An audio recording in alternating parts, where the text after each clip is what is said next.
അങ്ങനെ ഒരു മാസത്തിന് ശേഷം നമ്മൾ നമ്മളെ ബേസിലെത്തി തരാം. ഇതാണ് നമ്മളെ വണ്ടി. നമ്മളെ വണ്ടി ഇതാ ഇവിടെ സൈഡാക്കിയിട്ടാണ്. നമ്മളെ വണ്ടീൻ്റെ പറത പറഞ്ഞാൽ കുറച്ച് മണ്ണ് പിടിച്ചാണ്. ഇപ്പം കഴുകിയിട്ടും പോവില്ല. നമുക്ക് പിന്നെ ആദ്യൻ്റെ അടുത്ത് അത്യാവശ്യം നല്ല പുതിയ ട്രെയിലറേന്, നല്ല പറത തന്നെയാണ്.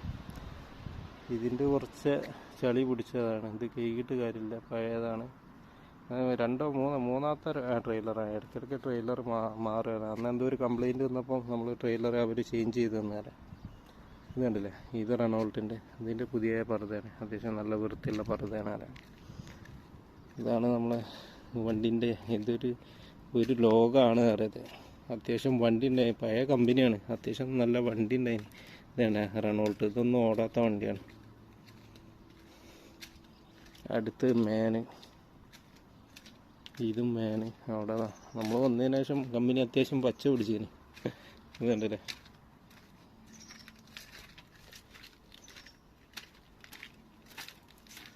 ഇതൊക്കെ വണ്ടികളാണ്. ഇതൊരു യാർഡാണ്.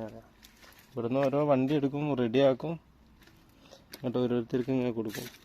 യൂറോപ്പിലൊരു പ്രശ്നം എന്താ വെച്ചിട്ടുണ്ടെങ്കിൽ ഇവിടെ വണ്ടി പെട്ടെന്ന് തുരുമ്പ് പിടിക്കും. അതിനുള്ളൊരു കാരണം എന്ന് പറഞ്ഞിട്ടുണ്ടെങ്കിൽ ഇത് പഴയതാണ്.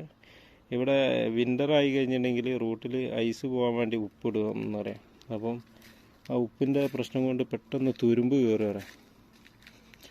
ഇത് പറയുന്നത് ഇവാക്കോ എന്നല്ല, അങ്ങനെ പറഞ്ഞ് ശീലമായി പോയി വരാം. അതേണ്ടത്. ഇത് റെനോൾട്ട്. ഇത് അത്യാവശ്യം പഴക്കമുണ്ടാണ്, പക്ഷെ എന്നാലും നല്ല വണ്ടിയാണ്. നല്ല ഓടിക്കാൻ നല്ല സുഖമുള്ള വണ്ടിയാണ്. വോൾവോൻ്റെ എൻജിനാണ് ഇത്. അതാണ് സ്പെഷ്യൽ വണ്ടി കാണിച്ചത്. ഇത് ഈ കമ്പനിയിൽ സ്റ്റാർട്ടിങ്ങിലുള്ള വണ്ടിയാണ്. ഇത് കണ്ടല്ലേ, ഇത് പഴയ വണ്ടിയാണ്, പക്ഷേ 460 DX Euro 5. ഇതിൻ്റെ സ്റ്റെപ്പ്, അത് ഈ വണ്ടീൻ്റെ സ്റ്റെപ്പ് ഉണ്ടല്ലേ. ഇതാണ് വണ്ടി. റെനോൾട്ടിൻ്റെ വണ്ടിയാണ്. അവിടെ ഭയങ്കര ക്യാബി, നല്ല ഹൈറ്റാണ്. ഇതാണ് വണ്ടി. ഇതിന് ഇത് ചില ആൾക്കാർക്ക് ഈ വണ്ടീനോട് ഭയങ്കര ക്രേസാണ്. അവിടെ ഇതിൻ്റെ സൈഡത്തെ സ്റ്റെപ്പ് കാണിച്ചുതരാം. ഇതൊക്കെ കയറണം എന്നുണ്ടെങ്കിൽ സൈഡിൽ കൂടി കയറണം. അങ്ങനെ 1, 2, 3 അത് കഴിഞ്ഞിട്ട് അങ്ങോട്ട് ഫുള്ളൊരു ബോക്സി ടൈപ്പ് വണ്ടിയാണ്. അവിടെ ഒരുപാട് വണ്ടിയുണ്ട്.